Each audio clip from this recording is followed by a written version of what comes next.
Bonjour à tous, scorpions solaires, lunaires ou ascendants ou bien partenaires des scorpions. Je vous invite à aller regarder les énergies émotionnelles et sentimentales pour le mois d'octobre 2023. Donc on va tout de suite regarder quelle est l'énergie principale et ensuite on ira détailler ça en deux tirages. Le premier relationnel pour toutes les personnes qui ont quelqu'un en tête dans leur vie ou dans leur cœur, et ensuite un tirage qui parlera davantage des célibataires ou des personnes qui sont en recherche personnelle dans ce domaine. Allez, c'est parti. Scorpion, octobre 2023, quelle est l'énergie qui vous accompagne sur la sphère affective et relationnelle ? On a la tempérance inversée. Alors la tempérance inversée, elle va avoir un côté assez positif qui est l'affirmation. Elle va vous permettre de faire coïncider ce que vous pensez, ce que vous dites et ce que vous faites, ce qui n'est quand même pas trop mal du tout. Parce que avec tempérance inversée, on a fini de s'oublier à la faveur des autres. On a fini de laisser les situations nous dépasser pour la paix, pour être tranquille ou pour ne pas souffrir. Quoi qu'il en soit, avec tempérance inversée, on est dans l'affirmation de soi. Alors évidemment, ça peut générer quelques conflits, parce que quand vous changez la donne, eh bien forcément, les autres en face ne sont pas tout à fait habitués et donc vont réagir et vont se dire « mais qu'est-ce qui lui prend ? Pourquoi il ou elle se met dans cet état ? Ou pourquoi d'un seul coup il y a rébellion ?» Ils vont essayer évidemment de vous remettre dans votre posture, mais c'est là où l'affirmation rentre en jeu, vous ne vous laisserez pas faire. Bon, eh bien écoutez, c'est un beau programme, on va aller voir comment ça va se décliner dans le tirage relationnel dans un premier temps. Allez, on va regarder quel est l'état d'esprit de votre partenaire. Allez.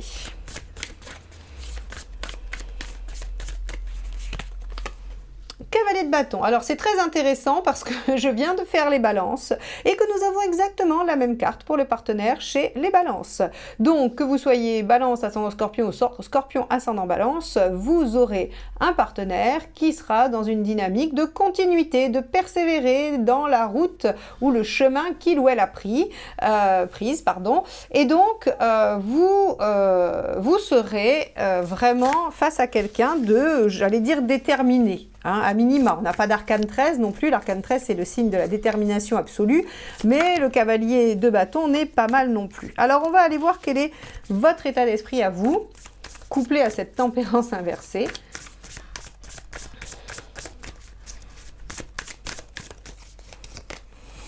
Deux de bâton, vous êtes en train de faire un choix. Vous êtes en train de faire un choix de vie. Il y a deux options au minimum et vous regardez ces options en essayant de comprendre et de décider laquelle sera la plus, j'allais dire, la plus épanouissante pour vous. Le 2 de bâton, c'est vraiment cette notion de devoir faire un choix et surtout un choix qui va avoir une répercussion sur tous les aspects de votre vie. Donc vous êtes un peu, j'allais dire, dans l'ambivalence, en tout cas vous êtes face à un choix et le 2 de bâton signifie aussi que vous avez besoin de communiquer, de dialoguer. Alors il devrait y avoir avec la personne de votre cœur beaucoup d'échanges et beaucoup de dialogues parce que vous êtes tous les deux dans une dynamique de bâton. Et la dynamique de bâton, c'est le dialogue, l'échange, les communications. Donc il se pourrait que vous soyez en pourparlers vis-à-vis d'un projet, de la continuité de quelque chose, d'un choix de vie. Alors quelle est la problématique ?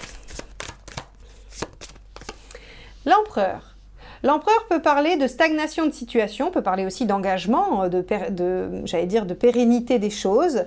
Quoi qu'il en soit, ce qui vous préoccupe ou ce qui pose problème, c'est soit une situation trop stagnante, soit une dynamique d'engagement que l'un ou l'autre ne souhaite pas mettre en œuvre ou peut-être qui est en pourparlers. Ok, bon, on va aller voir ce qu'on vous conseille.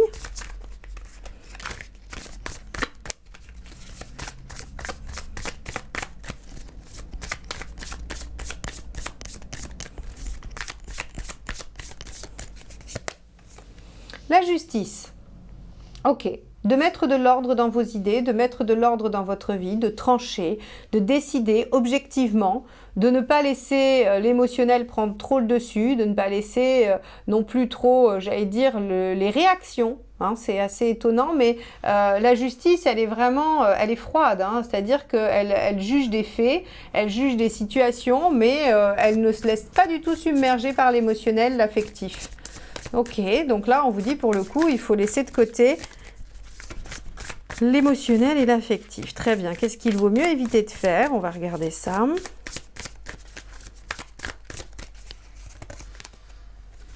Page de bâton, se disperser. Se disperser ou perdre son objectif de vue. Alors, l'objectif. Est-ce que dans une relation, il y a un objectif? Oui, il peut y avoir un objectif d'épanouissement, il peut y avoir un objectif de projet de vie à deux, hein, d'être d'accord sur la destination que prend votre relation. Hein. Si par exemple l'un veut fonder un foyer et l'autre ne veut pas, ça peut être compliqué. Hein. Donc le page de bâton va nous parler de rester focus sur un objectif ou bien de ne pas se disperser et de ne pas diluer les choses et de ne pas partir dans tous les sens. Bon, ok. On va voir quelle est l'intention de votre partenaire.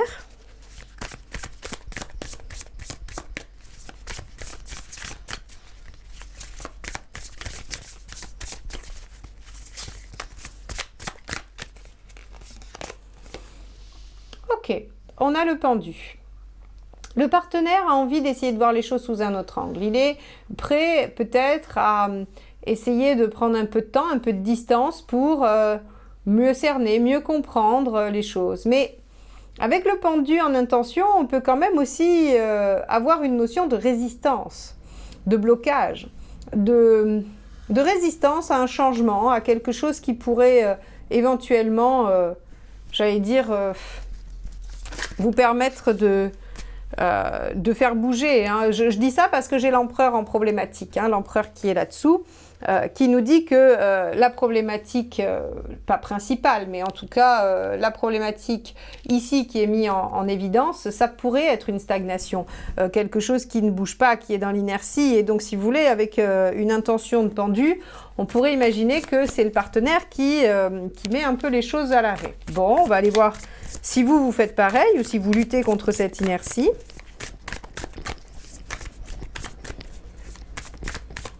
Quelle est votre intention, les scorpions?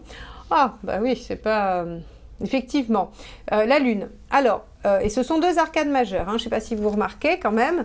Alors, ici, effectivement, on est dans quelque chose qui va s'embourber, hein, très clairement. Je ne crois pas trop à la dynamique d'engagement, ou alors ça stagne à l'étape juste avant. Hein, mais de toute façon, on a une énergie de stagnation, de lenteur, puisque le pendu et la lune vont nous ramener à quelque chose qui n'évolue pas rapidement, alors qui pourrait se montrer fécond, mais à certaines conditions, c'est-à-dire à condition qu'on regarde les choses d'un autre point de vue et qu'on se mette à être créatif. Donc vous voyez qu'il y a quand même pas mal de... J'allais dire, il y a pas mal de paramètres qu'il va falloir mettre en œuvre pour accéder à quelque chose qui pourrait être plus porteur.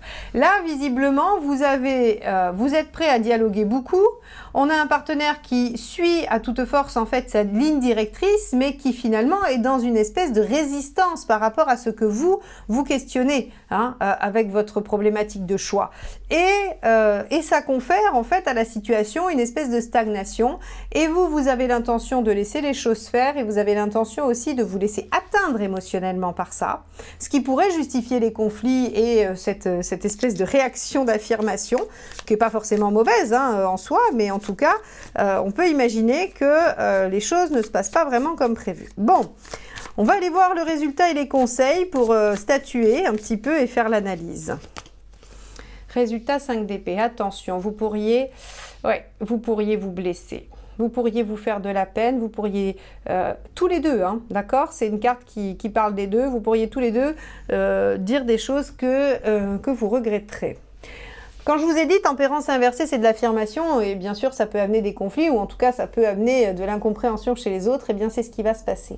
C'est-à-dire qu'ici, les questionnements que vous allez soulever, ils vont inquiéter le partenaire et ils peuvent le blesser, tout comme vous. Cette façon de continuer tout en sabotant les choses peut vous blesser également. Hein. Je pense qu'on ne va peut-être pas être avec les mêmes armes.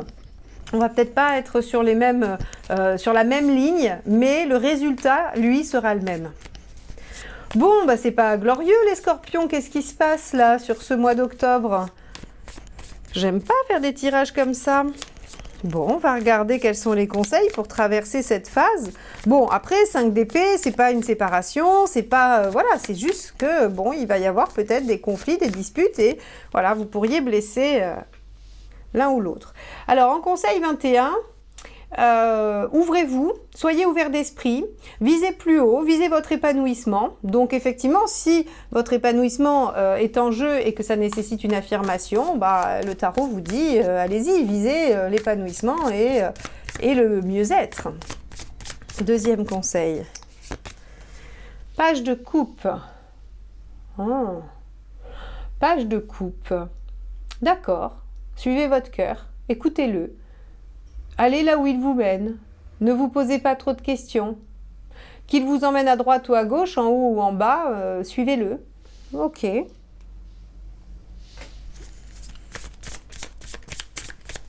Alors c'est un peu contradictoire avec la justice qui vous dit trancher de façon...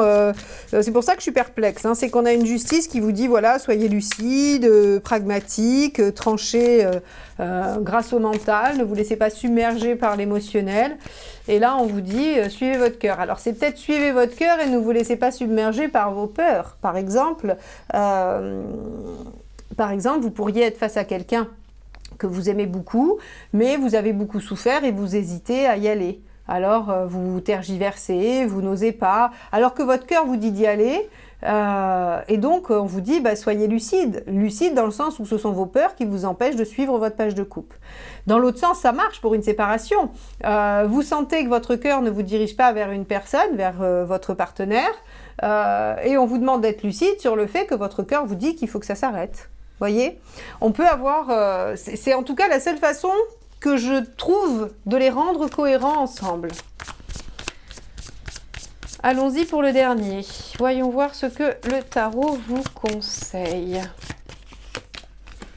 Reine de bâton, affirmez-vous. C'est la mineure de la tempérance inversée, hein, la reine de bâton. C'est celle qui fait le point sur ses besoins essentiels, non négociables, qui les affirme et qui fait en sorte de les obtenir. Voilà, tout simplement.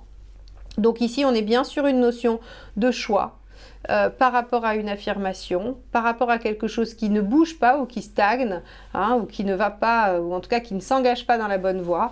Et donc on vous dit, soyez ouverts d'esprit, visez votre épanouissement, suivez votre cœur et affirmez vos besoins. Par contre, moi je mettrai un petit bémol sur ce 5 d'épée et je vous conseillerais d'être peut-être moins piquant dans ce que vous allez dire, parce qu'on sait que le scorpion peut vraiment trouver le mot qui blesse, même si cette carte correspond aussi à votre partenaire et que vous êtes le partenaire et que vous écoutez, faites attention à vos mots, faites attention à ce que vous allez dire, vous pourriez regretter certains mots et ce serait dommage. La reine de bâton s'affirme en douceur, elle n'est pas du tout dans le mépris de l'autre, elle n'est pas du tout dans le fait d'avoir une forme d'autorité ou de pouvoir, elle est plutôt dans voilà, je sais ce dont j'ai besoin, je respecte l'autre, mais j'affirme et j'exige que ce dont j'ai besoin de façon essentielle soit respecté. Bon, bah écoutez les scorpions, très bien, vous allez me dire... alors bon, si vous êtes ascendant balance, j'avoue que voilà, les 2 premières lectures que je fais sont un peu, j'allais dire, sont un peu plus difficiles que celles que j'ai l'habitude de faire pour vous sur cette chaîne.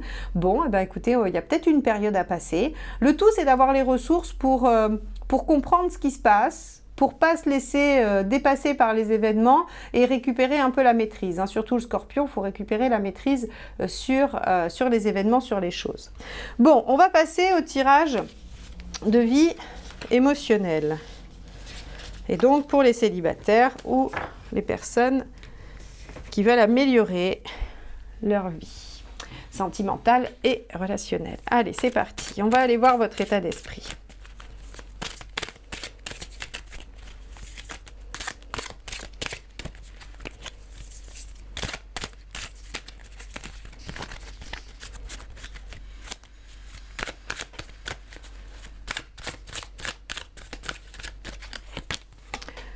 C'est incroyable. Pourtant, je les brasse, mes jeux. Hein. C'est la même carte qui est sortie pour les balances. C'est assez incroyable. Pourtant, 78 cartes dans un jeu, hein, quand même, hein, j'en sors pas tant que ça.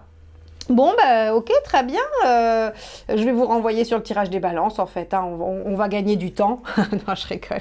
Je vais vous faire votre analyse. Donc, il y a de l'insatisfaction. Visiblement, il y a plein de choses qui vont bien dans votre vie, mais la sphère émotionnelle, affective, elle vous pose problème. Il y a de l'insatisfaction, il y a, voilà, il y a du besoin qui n'est pas comblé. Et même si le reste va bien, eh ben, ça ne fait pas tout et ça ne vous permet pas de vous sentir comblé. Hein. C'est un peu le principe de, voilà, vous êtes célibataire, vous dites à vos amis, j'en ai marre d'être célibataire, et on vous dit, ah ben oui, mais il y a plein de gens qui tiennent à toi, t'as plein d'amis, t'as plein de collègues sympas, et on vous dit, bah oui, mais bon, ça remplace pas l'affection d'un compagnon ou d'une compagne, quoi. Hein. Voilà, ça c'est vraiment votre carte de coupe. Alors, qu'est-ce que vous voulez? On va aller regarder ça.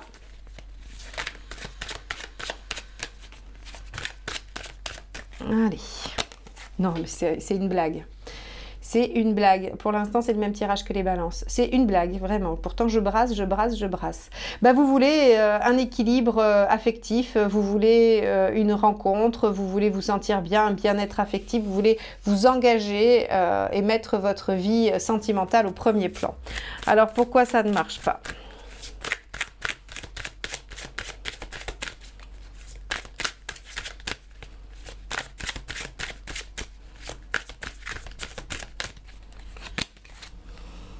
Le soleil. Ok. Alors, ça c'est étonnant. Enfin non, c'est pas étonnant. C'est déroutant. Vous êtes visiblement trop exigeant. Alors on a ici une notion avec tempérance inversée qui dit que bah, vous vous affirmez et que c'est plutôt pas mal de vous affirmer, sauf que visiblement vous êtes insatisfait, ce qui peut effectivement être tout à fait légitime, vous avez envie de mettre votre vie sentimentale au premier plan, mais vous êtes trop exigeant, trop ambitieux, et donc ben, forcément ça marche pas, c'est-à-dire que vous avez un idéal et cet idéal, alors moi je dis pas qu'il faut prendre ce qu'il y a, ne pas viser le meilleur, je dis pas ça du tout, mais peut-être que dans votre vision des choses, il y a des incompatibilités. C'est comme si, je sais pas moi, vous me disiez, je voudrais quelqu'un de grand, mais qui soit pas non plus, enfin je sais pas, ou qui me dépasse pas, hein, quelqu'un de grand mais qui me dépasse pas, ou quelqu'un de grand mais qui soit quand même petit, ou qui fasse petit. Vous voyez, des incohérences. Alors je prends des exemples absurdes, mais c'est pour vous les imager. Avec le soleil, on va avoir ce type d'attente, c'est-à-dire des choses qui sont pas possibles. C'est comme si vous vouliez quelqu'un, j'en sais rien, je vais pas trouver des antagonismes comme ça spontanément. J'en sais rien. Ou comme si vous vouliez quelqu'un, je sais pas moi, qui est très très cartésien, quelqu'un qui est très pratique, qui va pouvoir vous aider sur plein de choses et qui pour autant, vous voudriez qu'il soit complètement ouvert et qu'il ait une vie de bohème. Et enfin voilà, je trouve pas vraiment d'exemple, mais en tout cas, ce sont des incohérences, des incompatibilités par rapport à ce que vous attendez et trop d'exigences. Bon, alors... Vous allez vraiment pas l'aimer ce tirage, les scorpions. Hein. Je vais me faire tirer les oreilles dans les commentaires. Bon, le tout, c'est d'aller chercher en fait pourquoi et quoi faire et comment ça va aboutir. Des fois, il y a des passages dans la vie où les choses ne marchent pas. Voilà, c'est pas toujours évident. Allez, qu'est-ce qu'il faut faire pour que ça fonctionne? Le jugement.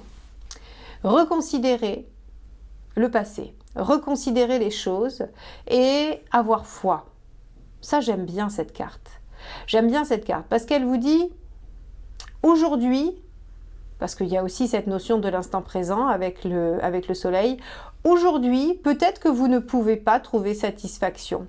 Peut-être que ce n'est pas possible. La personne que vous cherchez n'est pas dans votre entourage ou ce que vous cherchez comme type de relation ou de vie affective n'existe pas encore ou n'est pas encore possible. Mais gardez la foi, soyez optimiste, croyez que grâce à la foi tout peut renaître, ça c'est le premier axe du jugement, et le deuxième c'est reconsidérer les choses du passé.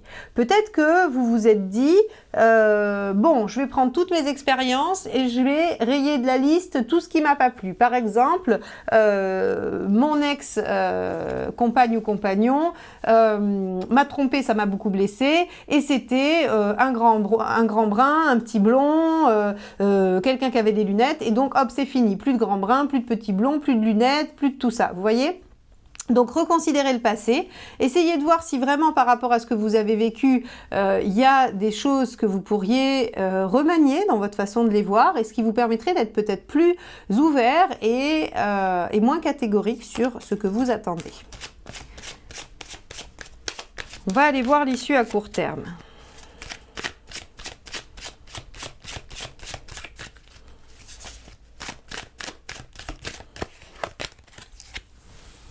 Bon, reine de denier. Déjà, c'est pas mal parce qu'avec la reine de denier, on va obtenir une espèce de sécurité affective. On va stabiliser le fameux 4 de coupe qui va se transformer quand même en quelque chose où on se sent bien. On se sent bien avec soi-même et on se sent suffisamment sécure pour peut-être s'ouvrir à autre chose. Pas mal. Ça veut dire que, voilà, on a arrêté d'éliminer des situations ou des personnes parce que on se disait, tiens, ça va pas m'apporter de la sécurité, ça va me faire peur, ça va me mettre mal, voilà. Allez, on va regarder l'issue à long terme. Il est laborieux, votre tirage de vie émotionnelle, les scorpions. J'ai l'impression qu'il y a quelque chose de lourd dans ce tirage.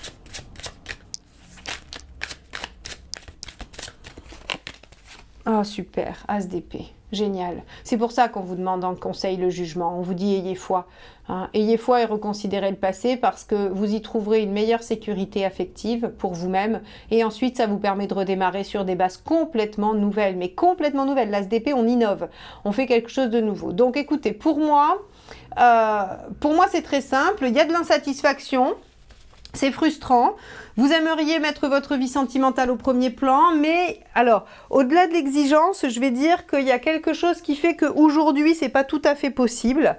On vous demande d'accepter d'être optimiste, d'accepter que l'univers s'occupe de votre question affective, tout en étant capable de faire un retour sur vous-même et sur le passé pour venir vous sécuriser et accéder à cet as d'épée qui est le renouveau dans votre vie affective. Donc, éventuellement, bien sûr, une rencontre ou une autonomie affective pour ceux qui veulent rester seuls, mais le vivre bien. Bon, alors, les scorpions, vous avez une issue positive à ce tirage. Hein. On a vu qu'il y avait, ça a été un petit peu laborieux avec ce soleil en défaut, j'allais dire, hein, en problématique, qui nous dit, bah, on est trop exigeant, on en attend trop tout de suite. En même temps, moi j'ai envie de vous dire c'est légitime quand on a quelque chose qui manque, quand on a quelque chose qui dans sa vie fait défaut, eh bien évidemment qu'on focalise dessus, évidemment qu'on a envie de le combler. Donc soyez doux avec vous-même. C'est normal de vouloir, c'est normal de se dire bah, il ne me manque plus que ça ou alors j'aimerais au moins ça dans la vie. Mais l'univers vous dit que sur le mois d'octobre, les choses vont mettre un peu de temps à se mettre en place et on vous demande d'être confiant et de revoir les choses. Tout en vous affirmant, hein, puisqu'on a la tempérance inversée. Voilà pour vous les scorpions. Bon, eh ben écoutez, si vous avez aimé ce tirage malgré son côté laborieux, n'hésitez pas à liker, commenter et partager ces vidéos parce que c'est comme ça que vous m'aidez à faire vivre et développer la chaîne. Donc je vous en remercie infiniment. Je remercie énormément ceux qui le font déjà depuis très longtemps et très régulièrement. J'apprécie revoir tous les mois vos petits commentaires et vos pseudos qui s'affichent. Donc merci beaucoup. Et si vous prenez plaisir à me retrouver régulièrement mais que vous n'êtes pas encore abonné, je vous invite à le faire également en cliquant sur le petit bouton abonné et sur la clochette pour être notifié de la sortie de mes vidéos. Je remercie infiniment Fabrice qui fabrique les bougies, les lueurs de Cassiopée pour ces bougies qui m'accompagnent nouvellement dans mes tirages. J'en suis ravie, je le remercie infiniment et je vous invite vraiment à aller regarder ce qu'il fait. C'est un artisan français très très doué et très spirituel. Vous avez le lien sur son site juste à la fin de la vidéo. Je vous souhaite un beau mois d'octobre et je vous dis à très bientôt les scorpions. Bye bye.